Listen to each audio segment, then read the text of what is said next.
Okay. I am going live for the first time in my life.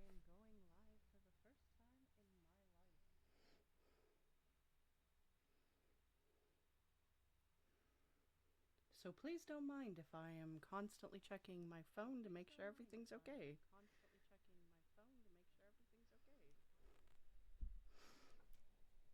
Let's try turning that up a little.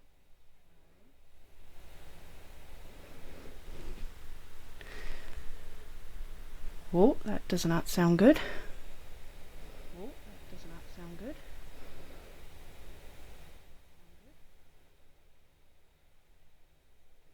How's that?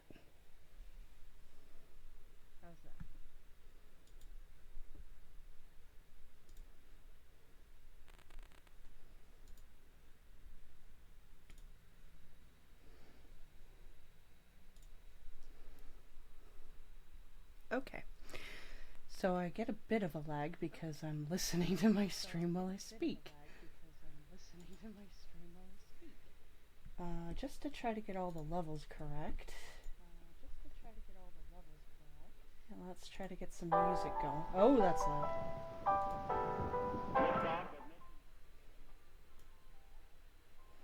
And the shuttle has cleared the tower.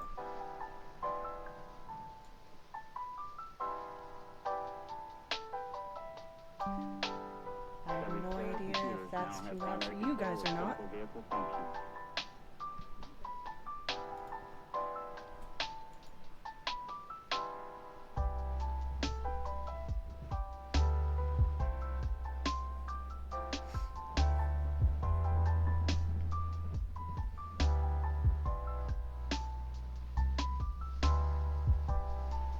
Hello, can I still hear myself? Barely.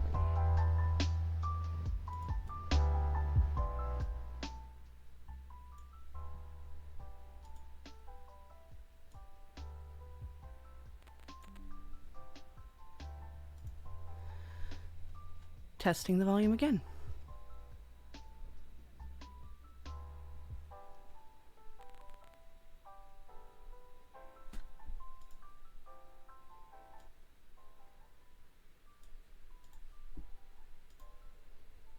It occurred to me that I kept turning the volume down on my speakers. So obviously that's not going to help me check the levels.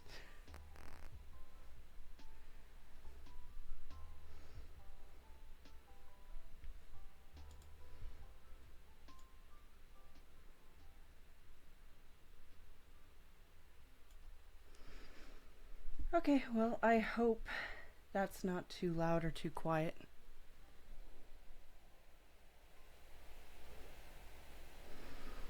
I hope the mic volume's good too.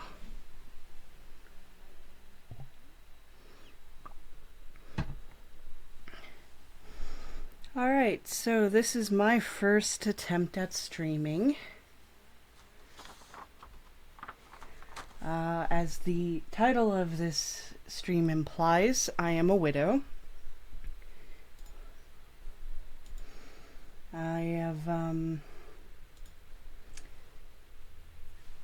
I've been a widow for about 5 months now.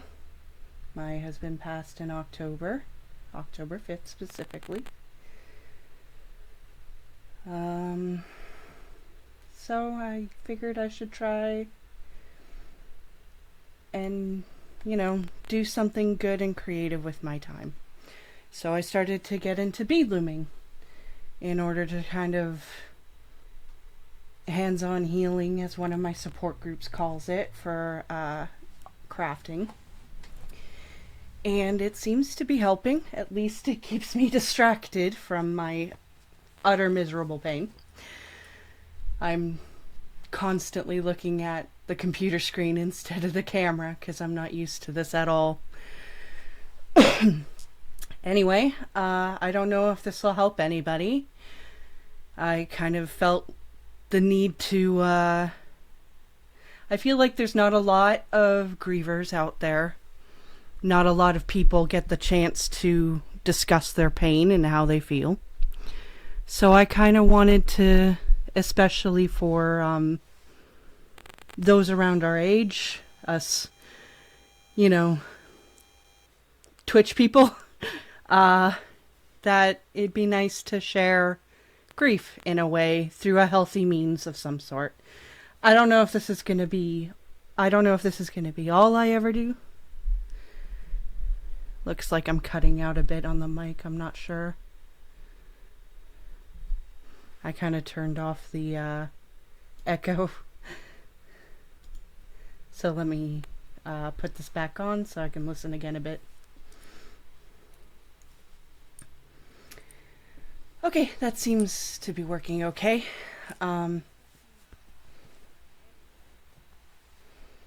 Turn off the echo again.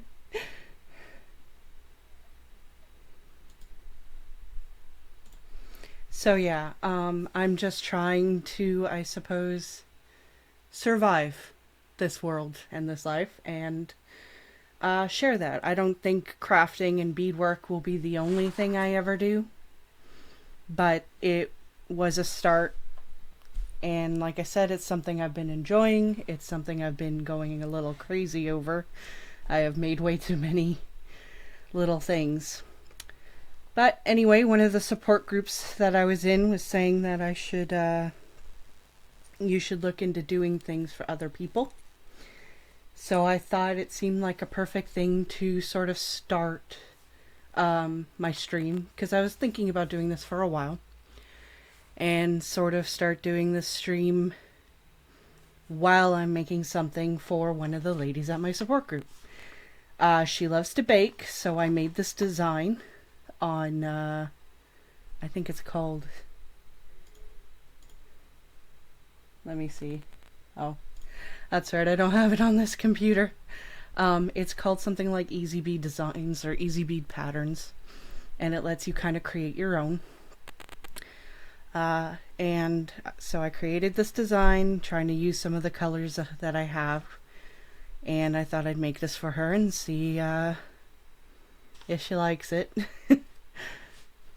I mean, I guess in some way she would. So I already put the, you can't really see them too well because I'm using invisible thread. I don't know if you can if I go on. No. But I already put the warp threads, that's what that's called, I'm learning all the names, on the loom, because it's just kind of easy and nice to do this while you're watching TV or something. But I figured I'd start doing the rest of it here. So here we go. I had my box of beads on the floor, so I don't have a whole lot of space in the room I'm using at the moment. I'm gonna have to work something else out at some point, but for now it's functional. So these are my beads that I bought. These are all Tohos, and I don't really like this, what's it called? Oh, tackle box, that's the word I'm trying to think of. I don't really like this tackle box. I find that its walls are way too high, so it's kind of hard. Like I have to pinch to get barely any beads. But it's what I'm stuck with at the moment, so.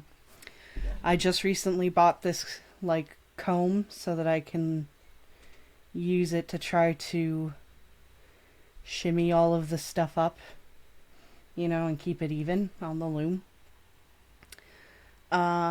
It's a little less fine than I thought it was, but that's what you get for shopping on Amazon and not looking at it yourself. So yeah, I guess let's start with... Oh, I guess I need to also, before we get all the beads out, I need to get the thread. Okay. Yeah, I'll just put this back on the floor. Okay. I should also pull out my little cutters here, because I'm going to need to cut some thread.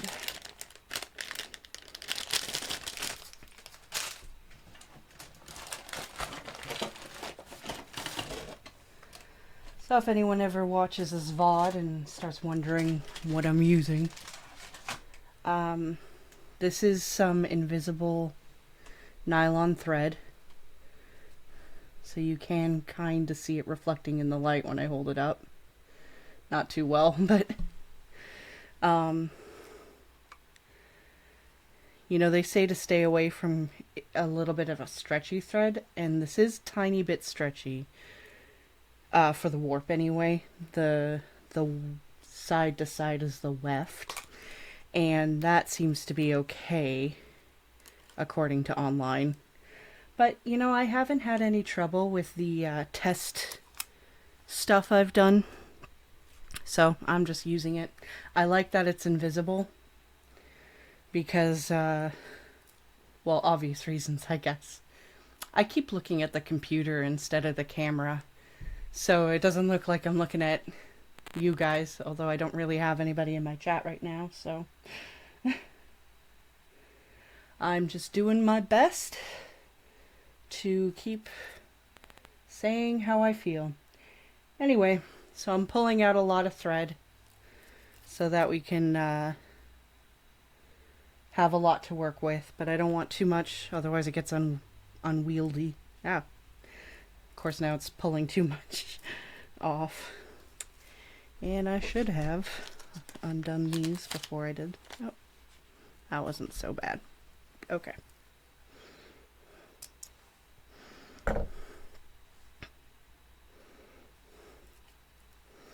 I don't know if I'll end up getting this VOD and uploading it to YouTube at some point. I do have a channel already that I kind of use for poetry. Well, Zach and I did. My husband, Zach. Not sure if I would put something like this up there. Maybe I'll make another channel for my VODs like other people do. Alright. Now that I got that, I have to pick the size needle I want. These are, I think they're called wide-eyed needle or something, and they come in so many sizes. This isn't even remotely all the ones I've gotten, because you know, I'm a little bit, I wouldn't say agoraphobic, antisocial, that's the better word. So I don't really like going out shopping and stuff, and plus it kind of hurts my back. This is a good size to deal with.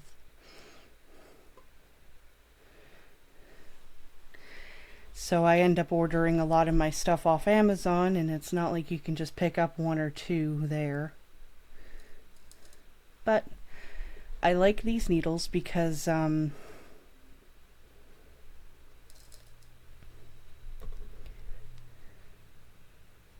just lost my train of thought. Right, look at the camera. I like these needles because they don't have a point to them. And it's apparently a thing you can do is to stab your warp threads, and I don't want to do that. So I'm not sure if this is really easy to see, but they're dulled edged. And I always find with this particular thread, if I use a regular needle, the thread falls out of the eye a lot.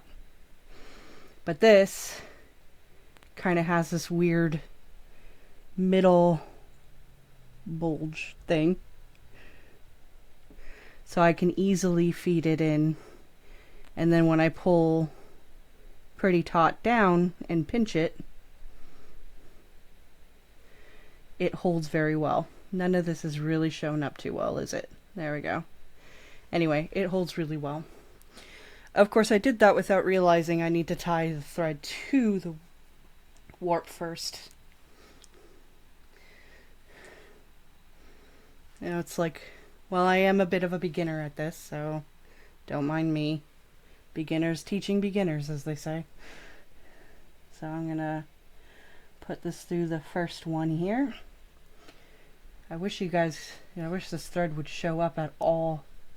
I wonder if I lift it, if I can get the light to shine. Ah, there we go. So this one is through this first one, just through the first one here. And I'm going to give it a long tail because I want to be able to weave it into my design afterwards and hide the knot and such, and kind of more security. So that's sort of your judgment, I guess, and it depends on the width of your piece too, you know. Like if it's only a few rows, obviously you don't need a very long tail.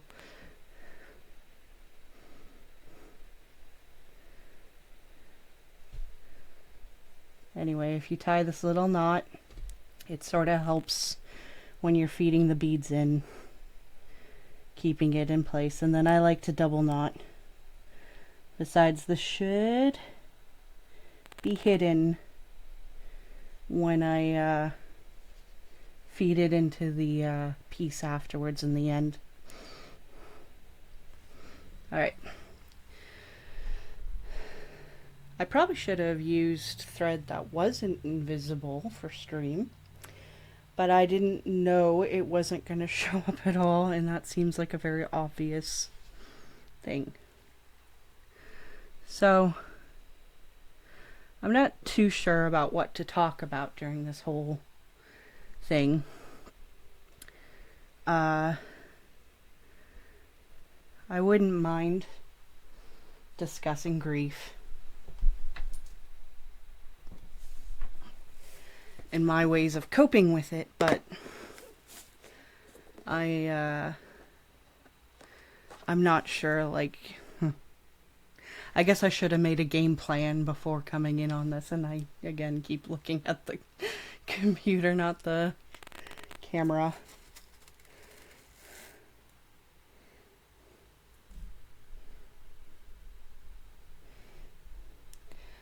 So I like to pull out all the beads, colors that I'm going to be using. Well, I mean, I won't pull some of the later colors yet, but all the ones that I'm going to be using, like for the first few rows, I'm not too sure. I'm definitely not finishing this piece in this one stream. The pencil's just for me to mark off the row as I complete them. It makes it easier to follow the pattern. I definitely recommend, if you're going to do this, to use a pattern. Like, you can make your own pattern, and that's fine. Or you can do one online. I have used many patterns that I found online for practice, of course. I need a lot of white, so just trying to be careful not to make them all roll away like that. Okay. I think I wanted that to be the frost green.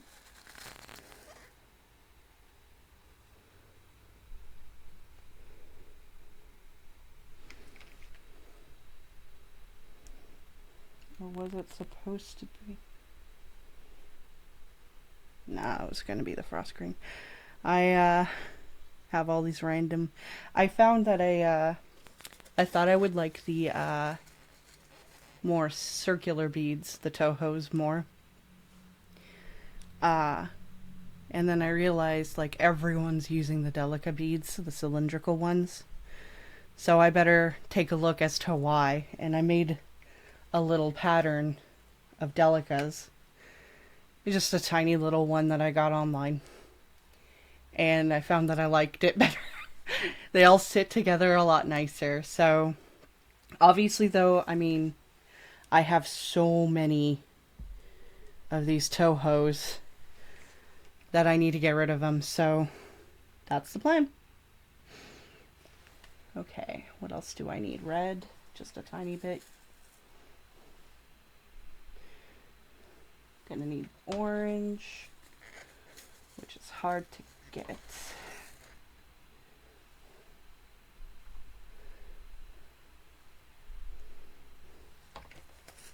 It's so hard to pinch and get these beads out of here.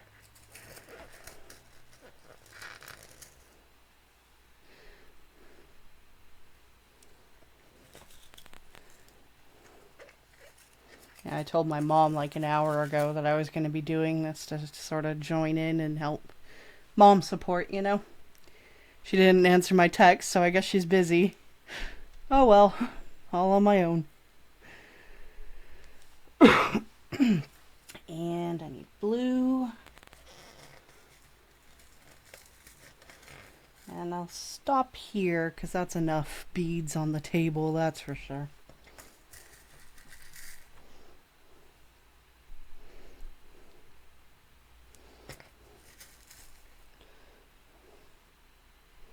Alright.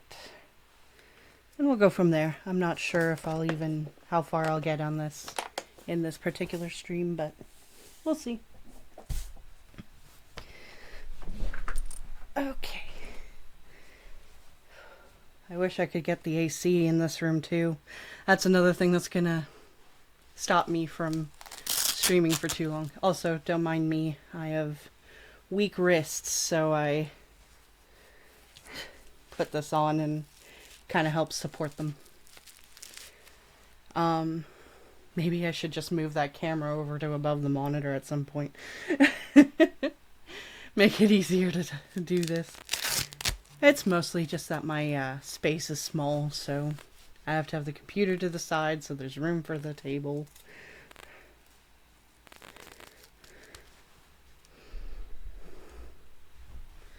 Got a quick notification.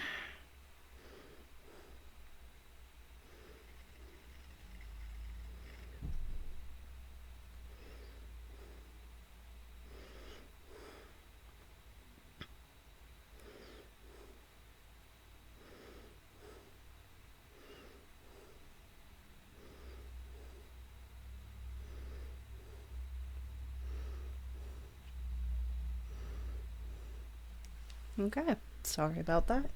Not that I really have a whole lot of people waiting on me with a bated breath. Alright, so you put the needle underneath your warp threads, which are, again, hard to see, but they're there, so that the weft thread goes underneath it. And then I'm going to make the very first row all white, because that's going to be my row that I hide, like, the finishing knots, and I'm going to use some glue to make sure it stays sealed. And I'm going to have a bar go across, like some, it's called like a clip-on slide thing, go across to hide all of that and sort of link it as the bracelet clasp. So one of the things I did was pencil in the row numbers. And I sort of like to put the every 5 up, or I'll put the middle one a little taller, you know, things just to help me find my place. I don't know why this won't focus. There we go. Had to be closer. So anyway, this is 23 rows. So I need 23 straight white beads. And you kind of can just do this little trick where you scoop them onto the needle.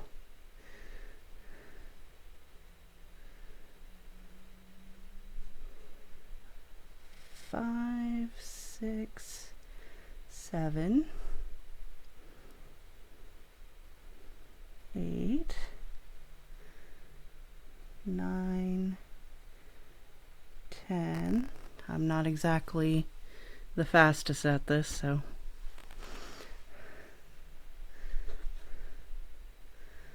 11, 12, 13, 14, 15, 16, 17, 18,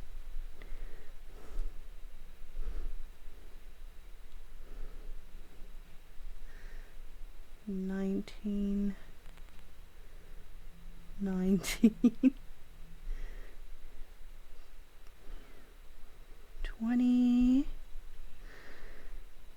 23, 23. All right. So Obviously, people will just pull this off onto the thread and do it that way. I've seen someone on YouTube do it this way, where they just take the actual needle and fit it underneath. I might not have the luxury because it is a bit of a wider piece. But you want to get a bead in each of the spaces in between each warp thread. And it doesn't want to work with me too well because it is a pretty wide piece. So I might not have that luxury. Alright, we'll just shimmy it through.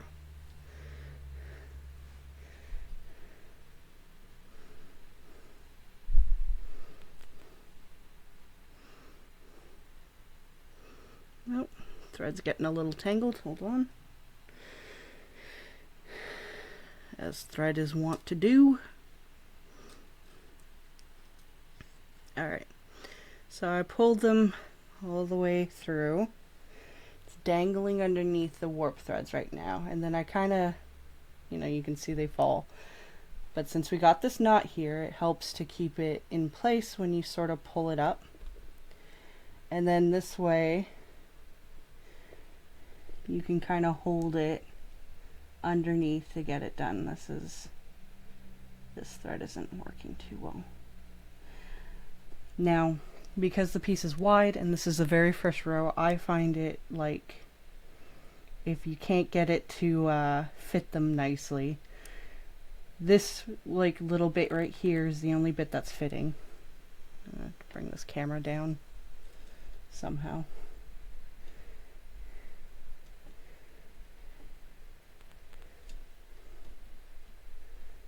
First stream, guys. For some reason it won't focus.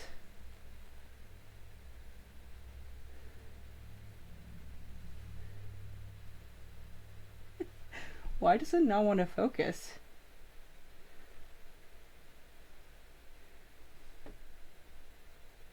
Hi. Follow the hand. That's so weird. I'm sorry, I don't know why it doesn't want to focus. But you can kind of see the threads a little bit. There's obviously this one skipped it. So I will put the needle only, and you have to go over the warp threads now. Through the needle. That's why you put the beads underneath. So I'll only go through those ones so I can hold them in place. And then you can kind of finagle the other ones into place after that.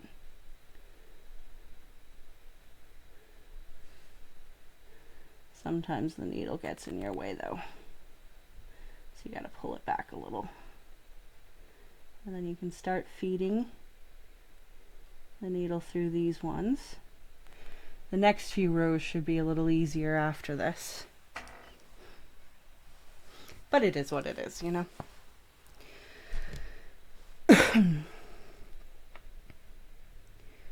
So I tried bead looming once many, many years ago. My husband actually did it the first time. To offer promotion of your channel, viewers, followers, views, chat box, etc. The price. No thanks.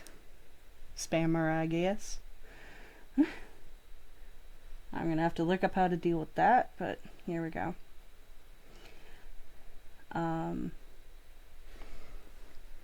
So yeah, my husband was the first loomer. He made me this beautiful sort of shell looking neck bracelet. His mom used to have a loom and did this sort of thing. So he sort of told me about this, and I tried it many, many years ago, and I really found that I liked it. But as you know, life gets in your way. I kind of didn't keep up with it. I sort of just let it drop. Plus, I had a hobby of gaming, and that can consume your entire day if you let it. And yeah, so I didn't continue after I just made a couple of pieces. Then later I decided I wanted to get back into it, so I bought a cheaper loom than this. And I never used it. And I lost it, actually. After he passed away, I was cleaning up some stuff, and I actually found it briefly. And then I lost it immediately after that, which was weird because I put it to the side that I thought I knew where it was. Obviously I didn't. And I couldn't find it after that. Because I sort of decided I need to do something with my life, you know? I need to do something that makes me feel better and feels productive. Because when you're in a lot of grief, it's amazing how feeling productive can help. In a way, Jordan Peterson had said to help with depression, clean your room. And that sort of resonated with me. Shoot, I don't know if I have enough beads. Did I miscount them? Anyway, after that, I sort of kept doing things to help make me feel better. So, of course, I did it in steps. You know, I organized my room better. I moved around his PlayStation and his computer. His computer's the one I'm streaming on. His PlayStation I put in the bedroom so I can have something to play in there. And, yeah, I guess I'm just kind of trying to use this as healing. Now I have to count these beads. It seems to be helping, though.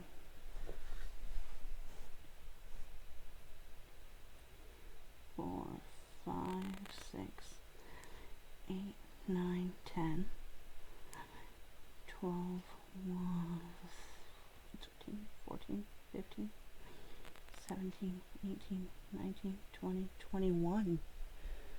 Wow. I should have... This is a good thing to... you should check sometimes when you count your beads that you actually, when you're done, you have the amount you think you have. Lesson to learn. I usually do. I just got cocky this time.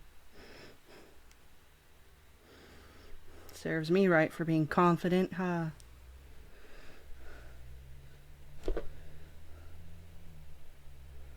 Alright. This might be also why they didn't want to line up as easily. Yeah, they look like they're trying to line up better now. Oops. Except when I do this wrong. There we go. Alright, let's just get these through. I do not like having to redo work, so I try to feed it through what threads I can right away. If you pull, if you pull the one not attached to the needle taut, it kind of helps pull these in line. Oh. I really wish I knew how to make this stop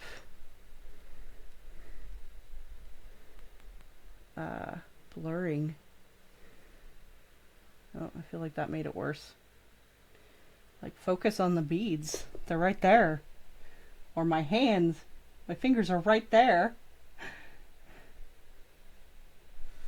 Maybe if I make it taller, but then you'll have a harder time seeing the threads.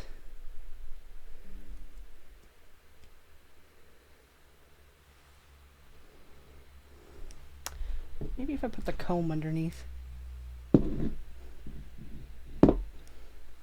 Then I can try to focus on the comb. Yeah, but it still made the beads blur.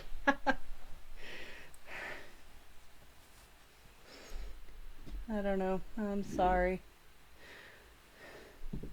I wish there was a way I could tell this what to focus on, or like, I'm new to all this, so I don't know how to tell it to manually focus. I only really have 2 cameras because when my husband and I fancied ourselves video creators, we got one for him and one for me.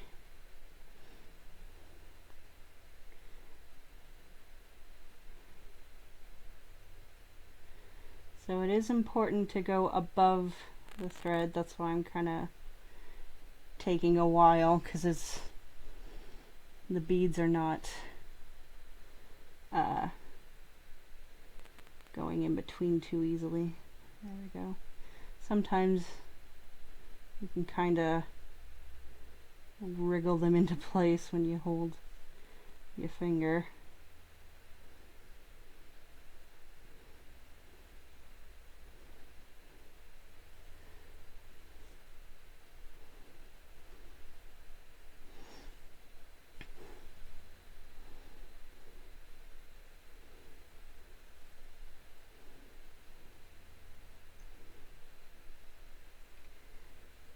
This is Stubborn Beads. This is also the very first time I'm using this wooden loom. It's a little more pricey of a loom than that cheap one I talked about having. Oh, because as I said, I lost that one, but then I ended up rebuying it when I decided to get into this again. Alright. Here we go. So it's funny, but this is the first, because like I said, this is a different loom. Let's see if I can, there we go. It's actually kind of bulging the warp threads out a bit more, and I'm used to the other loom actually pulling, like they had bigger spacing here, so it would actually pull the warp thread, pinch the warp threads. I kind of like this better though, because it's really easy to have the design sort of come out uneven and lumpy a bit.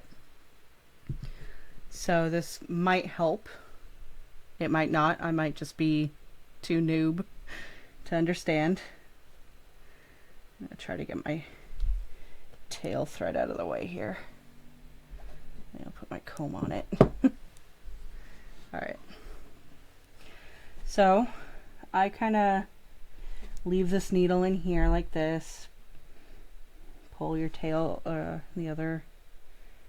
the thread that's going on the bottom, I'll pull it taut a bit just to get it correct and sort of straighten things out a bit.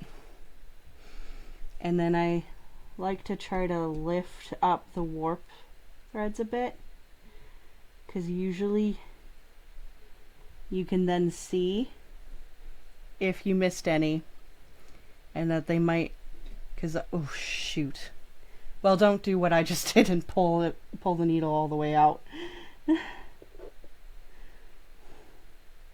Dang it, now I gotta do that again. But I think you get what I mean, to try to like just make sure the needle is going over the warp threads. If it's in the beginning like this, it's usually okay to sort of, you can fix it with the tail later. But when it's like halfway through your piece, it's kind of a pain in the butt then.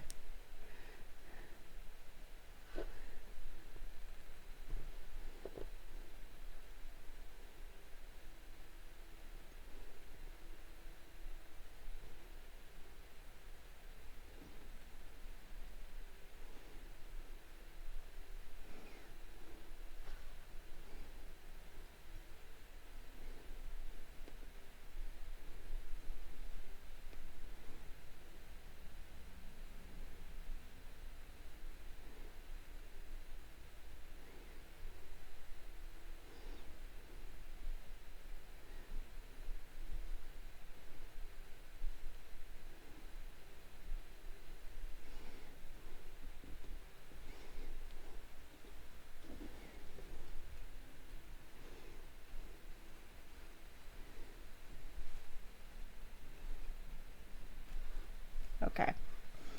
So I think everything's good. Everything's secure. So now I'll pull the needle through.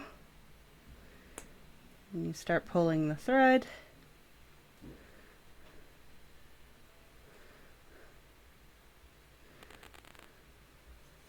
My finger is stuck on it.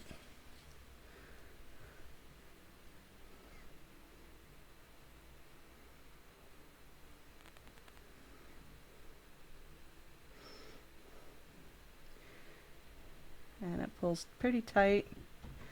This is a new thing for me. It's kind of hard to see, but it made it sort of bumpy. Never had that before, and it's probably because, like I said, this is the first time I've had the warp thread be too, what's the word?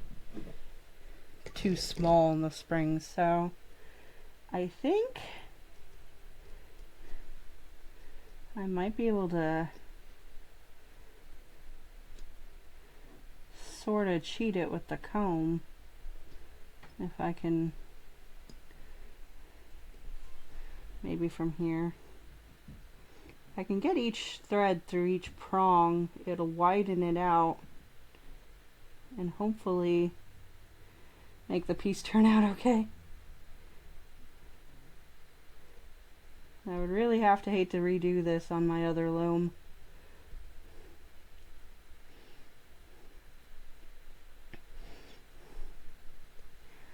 Well, the lady's not expecting it at all, so I suppose it's not like it matters to her. She has to wait for it, but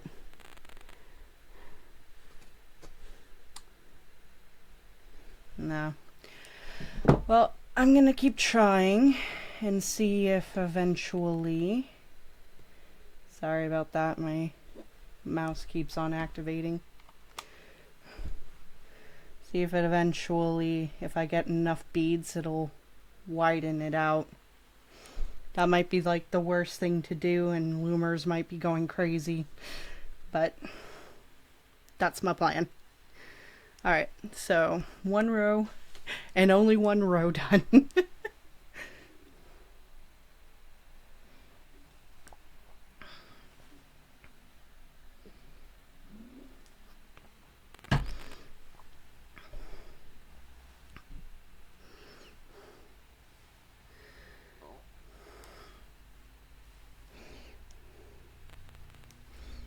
Alright, so now this next row starts with the green thing, so I'll put one of those on. And this is kind of another reason I like having these numbers, because, you know, then I know 2 and 3 are white, although it's obviously easy to tell, but in that small space. Oh, I forgot to get the purple I was gonna use. I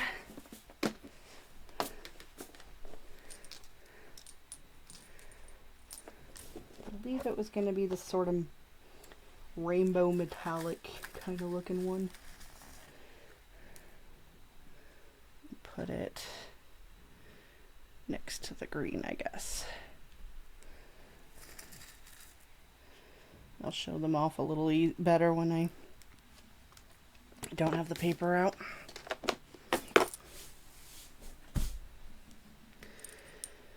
Ah, my necklaces are getting tangled. So, another thing to help me through grief, I find, is keeping mementos. I'm wearing his wedding ring.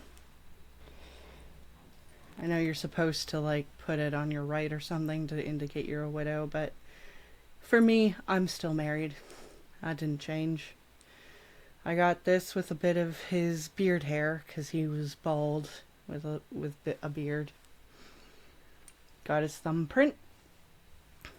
And then this keeps a little bit of his ashes. So I always carry him around with me no matter where I am.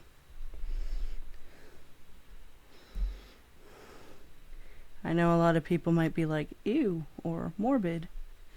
I mean, I'll admit I was one of those people before this, you know? Never in my wildest dreams did I think I'd be doing all of this. But here I am. It is how it is. Wish this would focus.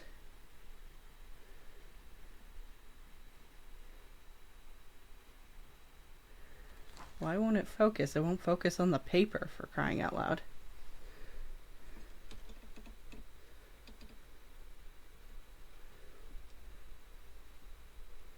It's just a piece of paper. That should be the easy thing to focus on. Well, for my many, many viewers, I'll figure that out for the next time and see if I can fix the problem. Sorry. Alright. Now from 5 to 19, we have white.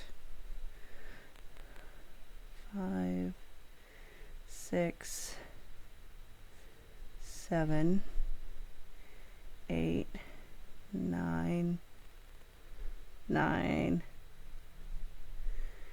10, 11, 12, 13, 14,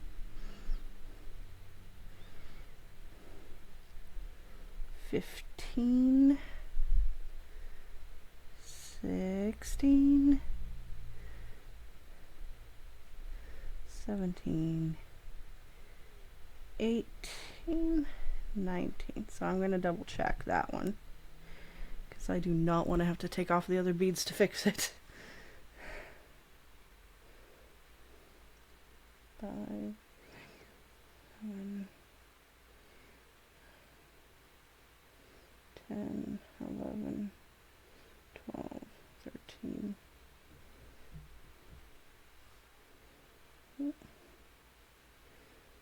14, 15, 16, 17, 18, 19. Okay.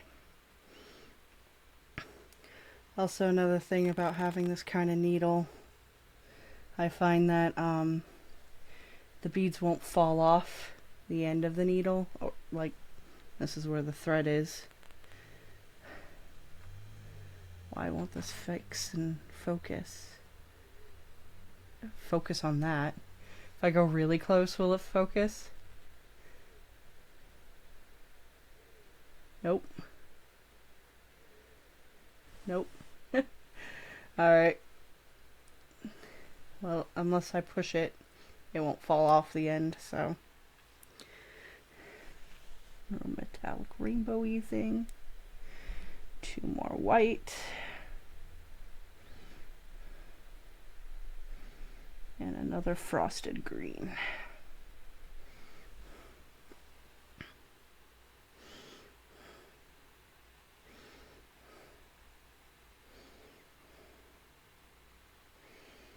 Alright. So these are the additional beads for this sort of metallic rainbow. Kind of hard to tell on here, I guess.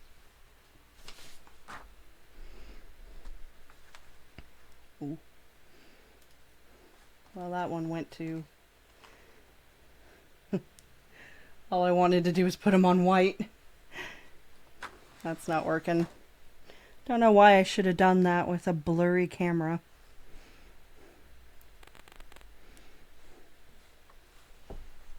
See if I can find that other one. There it is. Sorry. Went on my laptop keyboard. Alright.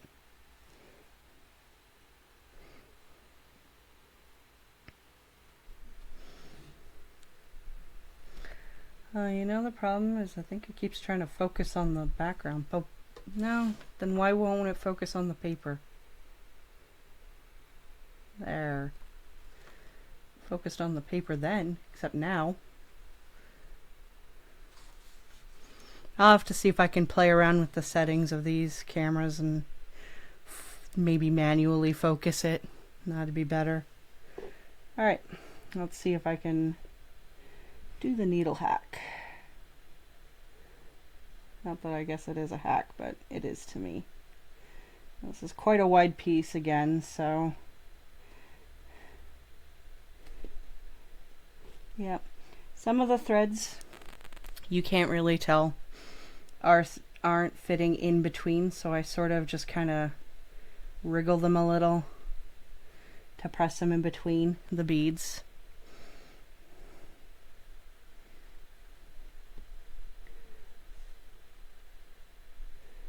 This part's difficult because it wants to bubble. There we go. And then you can pull the needle through. Now some people will focus on pulling all the thread through. No way. I'm not going to lose these beads in the process, so I'll just immediately put the needle through. This might not be the best way, but it's just the way that works for me. Then you can hold the end of the needle here, and you can clearly see which part of the thread is coming out of the beads when you're actually looking at this. So you can kind of pull that a little taut, which is another reason I like this type of needle holding the tail, because it doesn't pull the thread through as easily. The thread's getting a little tangled around my hooks, as thread does. Alright, once I have a bit of slack there, then I do that thing where I run my hand through the fingers to see if it's...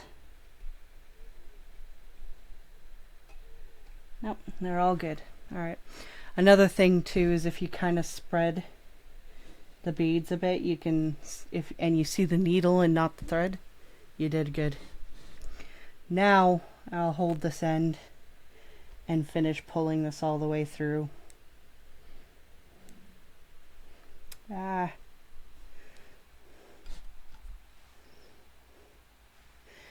First time using this with my other bead loom is a little, like I said, worse or cheaper, but this one has hooks instead of nails.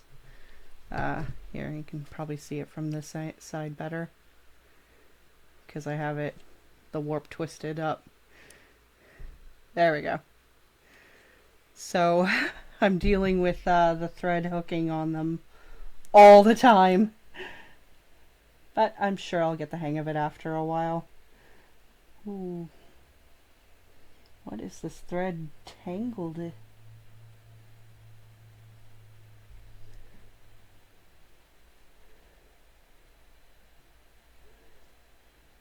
Somehow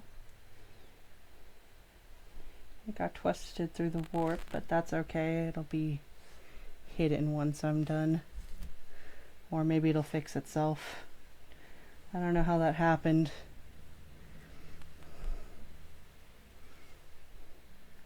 I really made a long thread, didn't I? Here we go. So it's easy. Oh, I didn't realize this wasn't in frame. So it's easy for the loop that you're pulling through to hook around the needle. So it's important to make sure that it isn't. But as you can kind of see, this thread somehow got twisted around that warp, and I'm not sure how. But I think once it's all taut and pulled together, it's not going to be very visible. And besides, it's like my 5th piece ever or something, and it's a free gift, so I'm sure she's not going to complain if she even sees it, because this row entirely is going to get hidden anyway. So alright, so I'm going to kind of use this to, oh, there we go, push them together.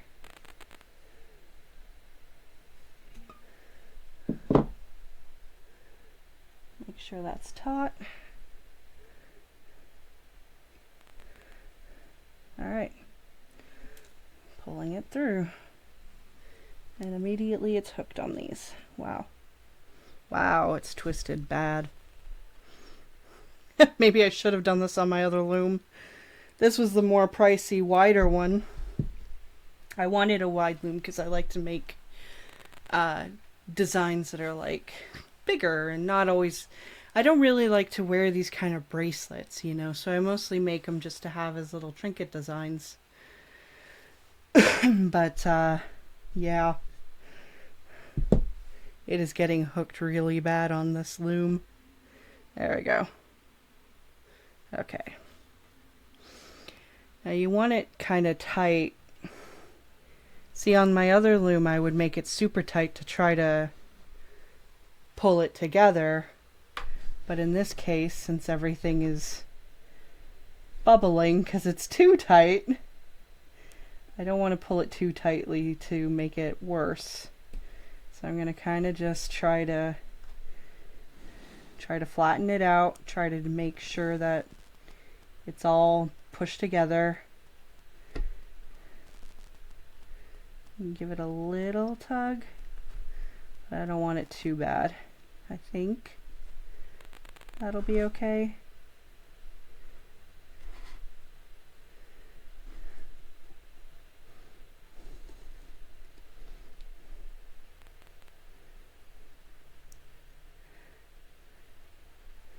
Well, who knows? Next week maybe we'll be doing the same design all over again on a different loom. Alright. I may only get a few rows done at this rate.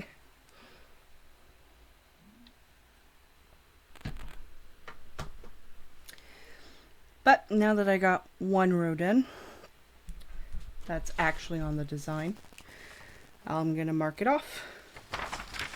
So depending, you know, what you want to do, I kind of just put a little dash. See, with there's so many rows, so I end up just putting like every 5, 1, 5, 10, 15, 20. This is 44 rows, you know. That's a lot of numbers, so I just do it every 5s, and it's not quite as important to know what number row you're on. It's more important to know what column number you're on, for me anyway. This is all for me. So I just put a little dash, and then when I finish this one, I'll put a dash there, and so on.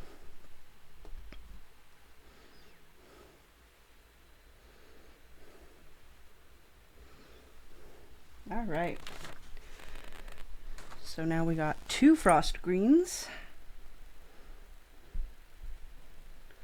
1 white, 1 metallic rainbow, and then 5 to 19 white again. Nope, can't really see because of my picture.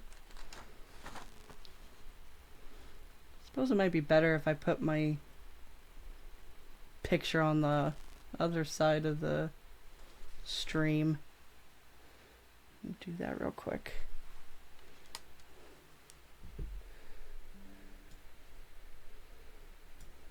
There. I feel like that's less out of the way of what I'm doing.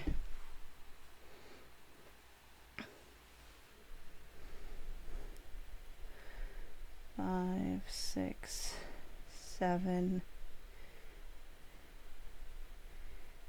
8,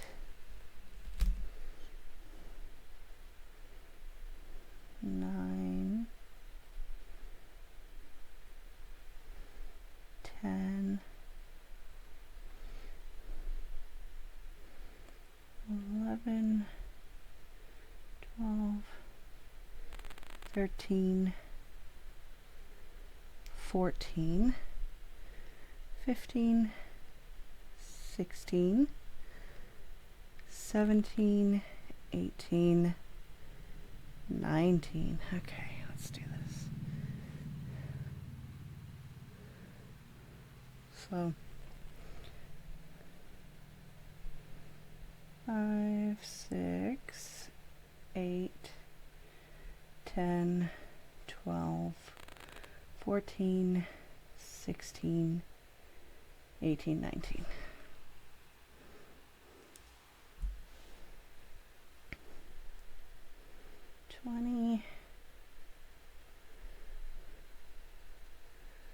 And then one white.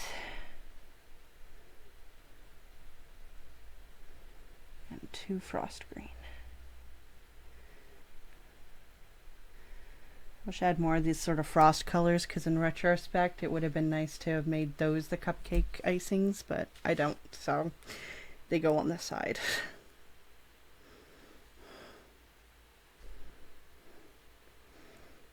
Because secretly this is also kind of a way for me to use up these colors. So eventually I can get more delicas. But I'm not going to waste all of these Tohos just because I like the delicas more. Besides, I feel like if I were to do earrings ever, Tohos would be better for that. Or round beads, rather. I mean, Tohos make cylindrical beads too. But I'm just talking about the Toho rounds when I say that.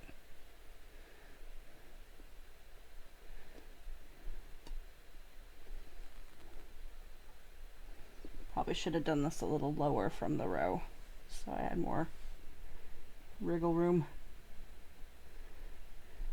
You can always push the beads up.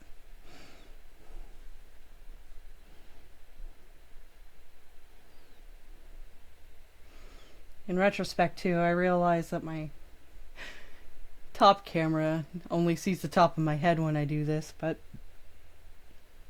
I don't have a lot of room to move it. I tilt it down a little more. You can kind of see the end of my tapestry then though. So you can see a little bit of my cat food bin in the back. But I'll work on it. I'm gonna be rehooking this tapestry some other way. Oh, that brings me back to the Jordan Peterson's clean your room thing. So that was one of the things that, you know, I started doing it in bits. Like I said, I'm using his laptop to stream. I moved his PlayStation and put my account on it. I'm still paying for his account though. There's no reason to. I don't have the heart to disconnect it. I still keep his phone number too. But thankfully my service has a pause option. I really don't want someone else to have his phone number.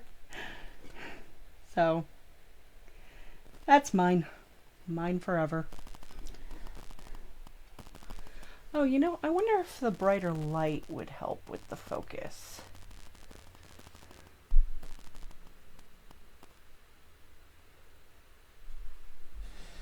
Maybe if I moved it more in the center too.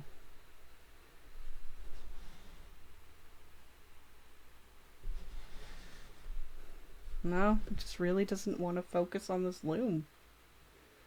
It'd rather focus on the sun of my...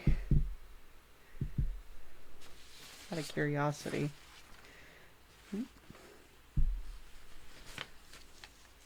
What if I did that?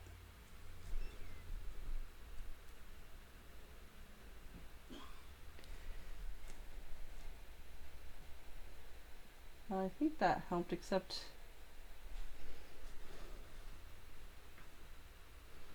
you know, white on white is a little difficult to see, so I'll have to figure this out. I kind of just, I like this this tablecloth type thing I got, so, but if it doesn't work, it doesn't work.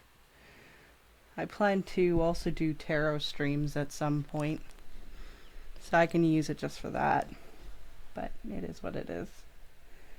Anyway, holding the needle and making sure none of this is going to come up.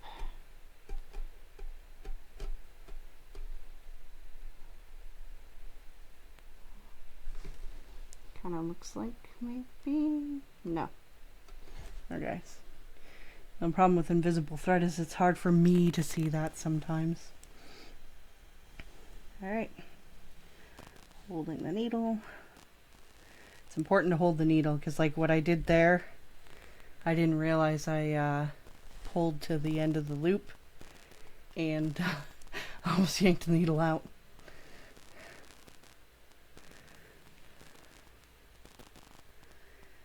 So, one of the things I suppose I'd like to mention, which really helped me during grief too, is forgive yourself for grieving. It's okay to, you know? And it doesn't matter if you're out in public and you start sobbing. Screw the other people. Sob. You know? You have the right to be feeling how you're feeling, and it doesn't matter. And people will say things too. You know, I'm sure you guys have heard everyone says in good intentions and all of that. But it's true. Some people just really don't know how stupid it sounds, whatever they're saying. The intent is to try and help, even if the advice is stupid or what they say is hurtful. I luckily haven't had this happen, but someone I read on, I think it was Reddit, he posted that a person had said, you know, I know how you feel about losing your wife because my cat died. A cat. Now, don't get me wrong, I've grieved animals before. I love my animals. But you can't compare a cat to your spouse, you know? Like, I miss my dog, Loki. I miss my cat, Bento. I miss my cat when I was younger, you know? Cats, I should say. And my dog, since I was young. But it is nothing compared to this pain. But one thing that helps me through it too is to realize, like, the reason they don't know what to say or how to deal with it is because they don't have this pain.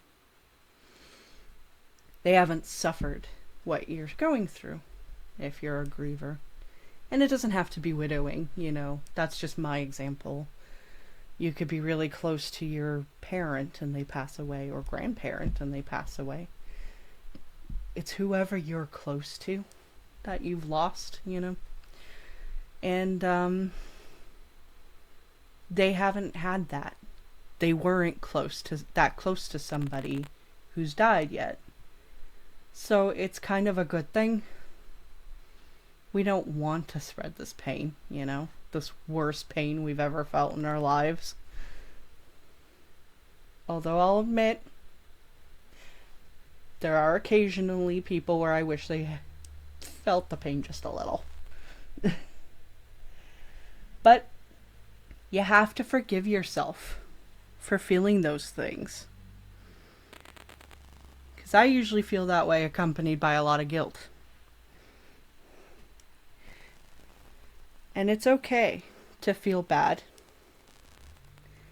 This got a little wonky because the thread got caught. It's okay to feel bad. It's okay to think and feel mean things. As long as you don't mean them in the end, that's the key, really. Because we're all just human. We all have to suffer and move on. Just make note of it and move on.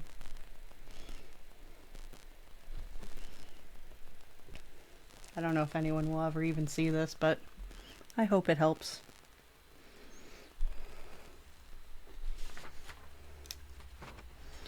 Alright. Row 2 out of 41 done.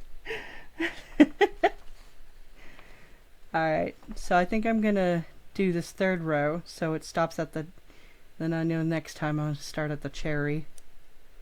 That feels like kind of a good spot to wrap up, I guess, because oh, my back is hurting from hunching over, and also I have very weak ass wrists. Like I said, I don't know why I'm holding them there, and I really do want to figure this camera thing out too.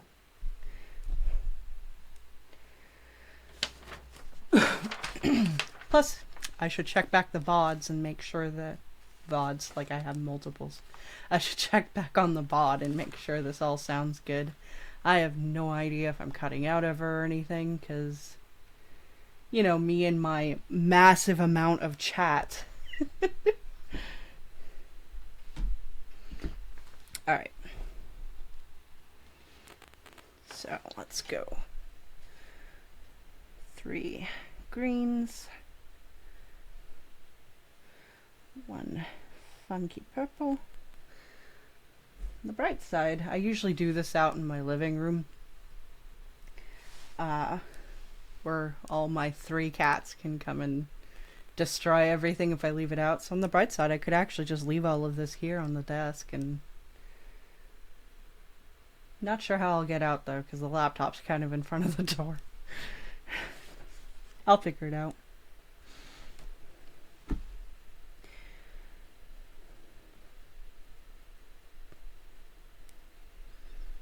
Oh, I realize now with the camera over there, you can't see me pick up the beads.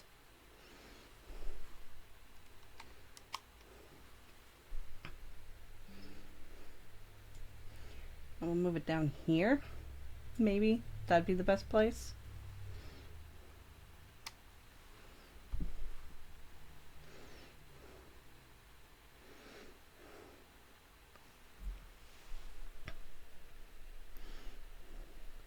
Six, 7, 8, 9, don't mind me counting aloud, 10, 11, 12, 13, 14, 15, 16, 17, 18, 19. All right, make sure I got that.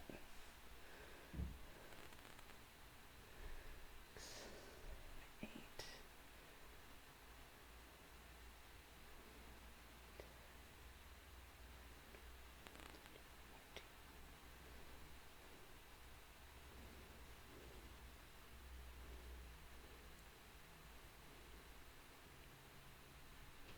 Yep.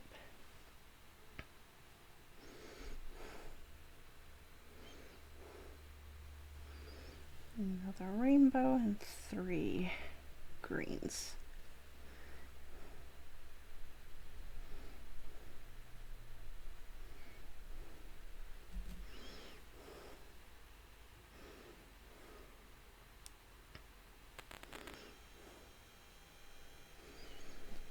So when I do this again tomorrow, I may just do the desk camera and not my face.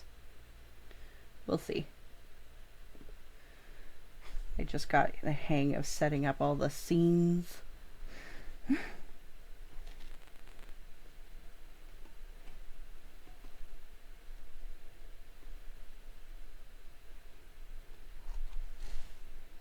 Cat hair.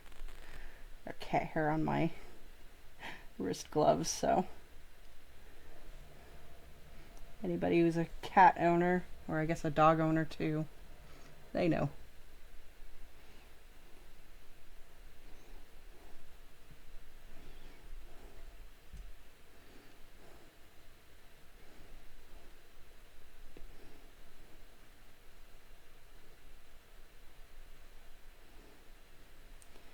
So I do kind of point the needle more upwards too when I do this, just so that near the end here it gets a little tricky. But if it's kind of pointed at an upwards angle, tends to focus on going through the top of the beads instead.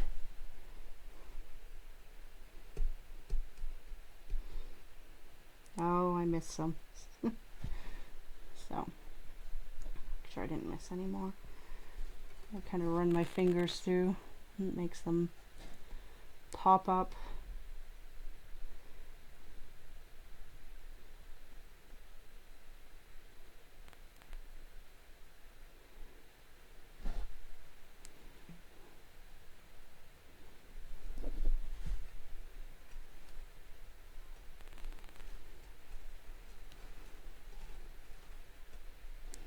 All right.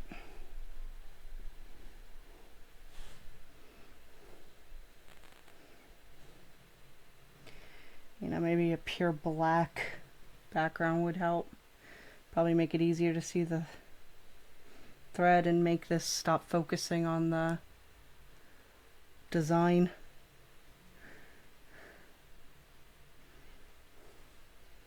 We'll try. It's all a learning experience, isn't it?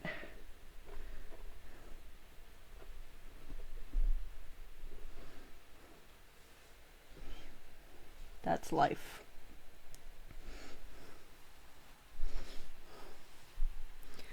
Oh. Yeah, I wonder if I got one of my fat needles to go through the top a little bit, if it would help keep that straight. Like I said, I got an absolute insane amount of needles.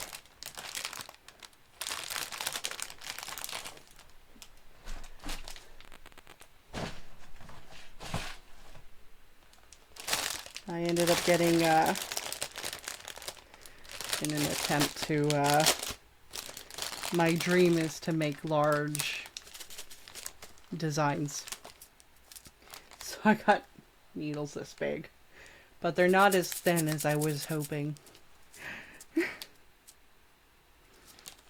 Not that I'm going to use that for this case, but yeah, they're huge. Maybe something like this could help. Of course, it's another thing that's going to be poking out. This is all experimenting. So if I kind of needle this through every other warp,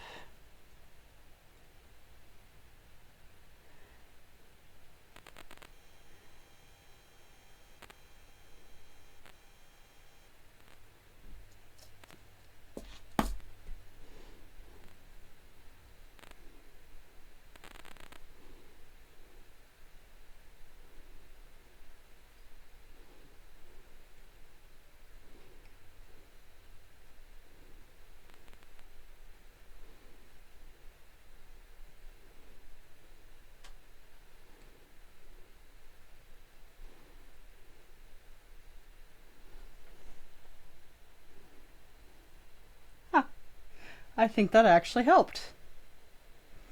Yeah. Look at that, they're not bubbling up now. That's perfect. All right. Look at my clever ingenuity. I'm amazing. No. All right. Now I can focus on making these a little more taut. I made this thread way too long, so it likes to get stuck on the cloth below. Oh, oh, oh. It's getting stuck on the needle.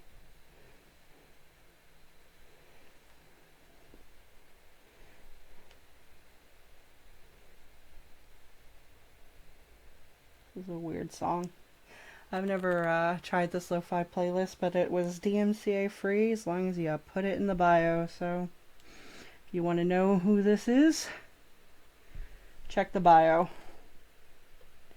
So in order to keep the needle. I just kind of put it through a few strings up and down so that it stays. Alright, I think I'm going to wrap up there. Oh, I gotta mark that I did a third row. Look how clever I am with that big needle.